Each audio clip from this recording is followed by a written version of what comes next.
Eh bien, salut tout le monde, c'est Mirbi et on se retrouve pour la review de l'épisode 13 de Yumi no Tsugai. Voilà, après une petite semaine de pause à la fin, quoi, à la fin de la saison, ça y est, on reprend enfin, ça y est. Et déjà, l'épisode, vas-y, il y a le début de l'épisode, c'est un récap, alors que non, franchement, le foot, un récap pour une semaine de pause, vous jouez à quoi les gars? Vous essayez de gagner du temps ou je ne sais quoi sur l'épisode, c'est ça? Mais aussi, il faut qu'on parle aussi de l'opening, parce que bon, du coup, il y a un nouvel opening, et bon, j'ai regardé, j'ai écouté, il est sympa l'opening, seul souci, c'est qu'à un moment, il nous spoil. On voit le deuxième Tsugai du blondinet, là, l'un des trois frères, là, le blond qui est avec son oncle. On voit son Tsugai noir, là, et franchement, ah, ça m'a pas... J'ai eu le seum d'être spoilé sur ça, quoi.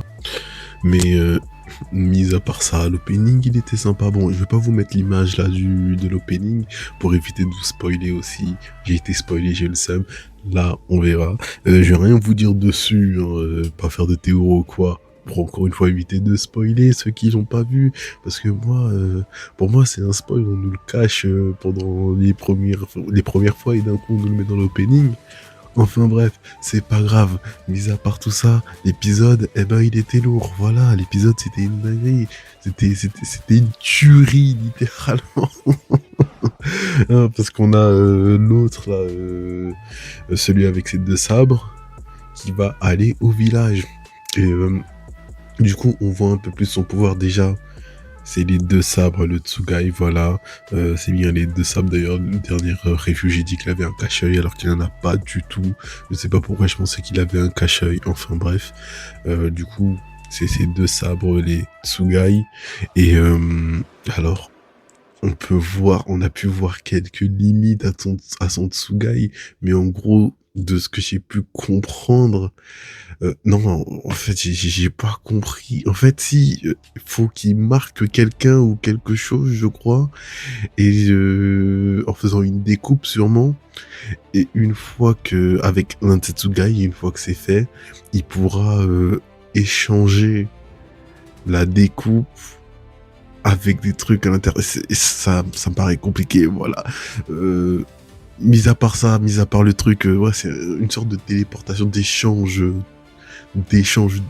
de place, voilà. Et ouais, mis à part ça, sinon, Setsuga, c'est de sabres ordinaires, sauf qu'il parle, évidemment.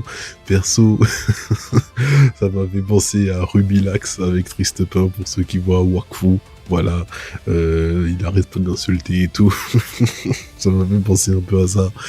Mais sinon, ouais, sans parler, wesh, il arrive, il bute tout le monde. Eh, Miskin, la petite là qui, dans les premiers épisodes, là, sa mère, elle a été butée depuis elle est trop bas. Et là, maintenant, elle voit les autres se faire buter et elle se fait kidnapper. Non, Miskin, c'est acharnement sur elle, là. Là, je te dis, c'est de l'acharnement sur elle, là. Y a pas à faire ça, en fait. Et du coup, le but du gars, c'était quoi? C'était de trouver la fausse Asa. Voilà. Donc, il est allé jusqu'à elle. D'ailleurs, du coup, au début, je comprenais pas ce que c'était. Maintenant, bon, j'ai capté que c'était un Tsugai, la fausse Asa. Et elle a l'air de beaucoup tenir à Yuru. C'était pas juste un rôle, mais elle tient beaucoup à Yuru, en vrai. Et comme il a dit l'autre, là, avec ses sables, et j'ai pas son nom pour le moment, j'ai pas encore retenu. Mais comme il a dit, elle est où la paire? Voilà, il est où le deuxième Tsugai? Parce que ça marche par paire, vous savez. Donc, il est où? Qu'est-ce qu'il fait? Pourquoi il n'est pas intervenu ou quoi? Comment ça se fait que rien? Il manque un Tsugai là. Où est-ce qu'il est? Voilà, donc ça nous fait une nouvelle question. Voilà, ça se trouve l'autre il est mort. Je sais pas, je sais pas, je sais pas. Parce on a pu voir qu'on on peut tuer des Tsugai, pas juste les sceller. Car à la fin de l'épisode, on apprend que le pseudo chaman, il s'est fait buter et il a buté les Tsugai avec, en brisant comment ça s'appelle?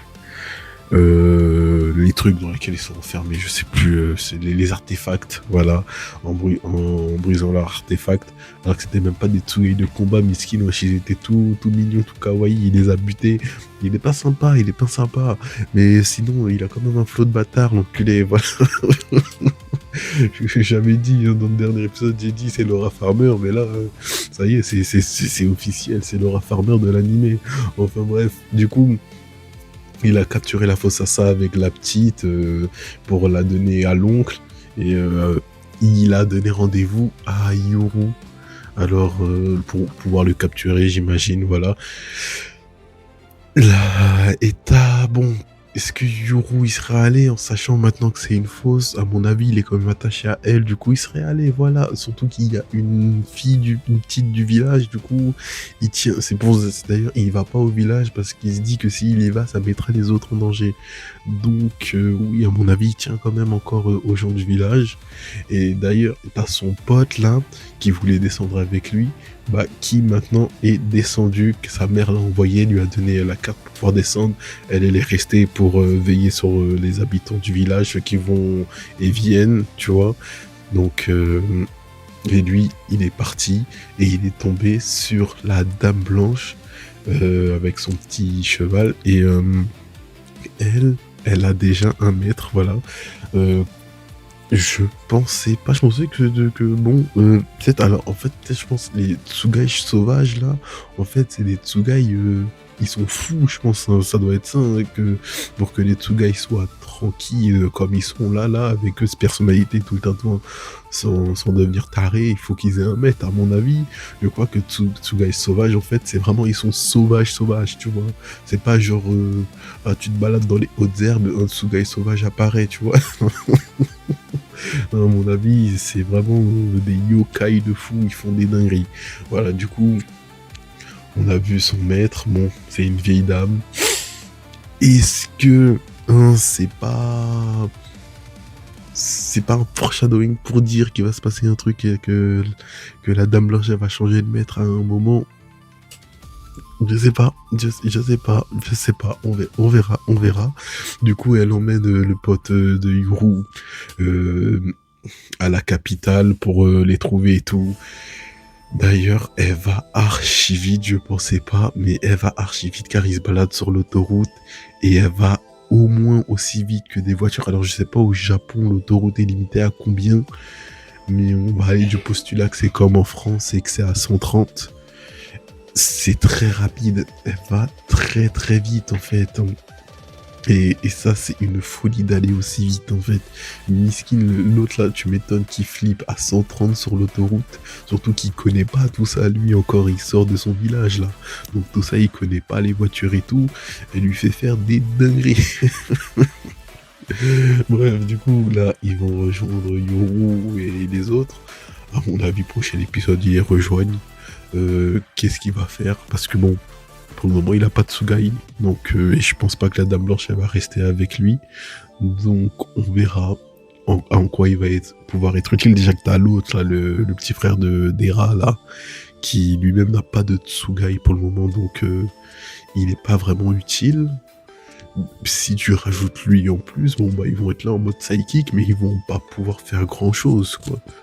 Donc on verra, peut-être qu'il aura son utilité, il va soutenir Yuru d'une manière X ou Y, j'en sais rien. Parce que lui pour le moment, tout ce qu'il voulait c'est aider Yuru. Tu vois, l'autre encore, il veut retrouver son daron pour lui annoncer pour sa daronne et tout, mais lui il a pas de réel but à lui, t'as vu, donc on verra à quoi il va pouvoir servir. Pour le moment, mon avis va arriver, il va dire ce qui va se passer au village, Yuru, il va vriller et tout, bon, voilà, mais concrètement, mis à part ça, on verra à quoi il va servir. Bon, je crois que j'ai fait à peu près le tour de l'épisode, mis à part, ouais, le fait est que l'autre, la meuf là qui gère Yuru, elle a pas dit à ses collègues qu'elle savait où étaient Dera et Yuru, voilà, elle a caché, et bon, elle va a priori pas dire à Yuru pour le message, voilà, elle va pas lui dire, c'est normal parce que bon, il aurait foncé dans le piège directement et il serait peut-être fait niquer, quoi. Donc, pour le moment, on lui dit rien. Ça vaut mieux. De toute façon, c'est pas le truc dont il a besoin pour le moment. Voilà. Bon, cette fois, je pense avoir bien fait le tour de l'épisode. Vous dites-moi ce que vous avez pensé dans les commentaires de cet épisode. Et partagez, likez, abonnez-vous. Et on se dit à plus pour une prochaine vidéo sur la chaîne. Salut!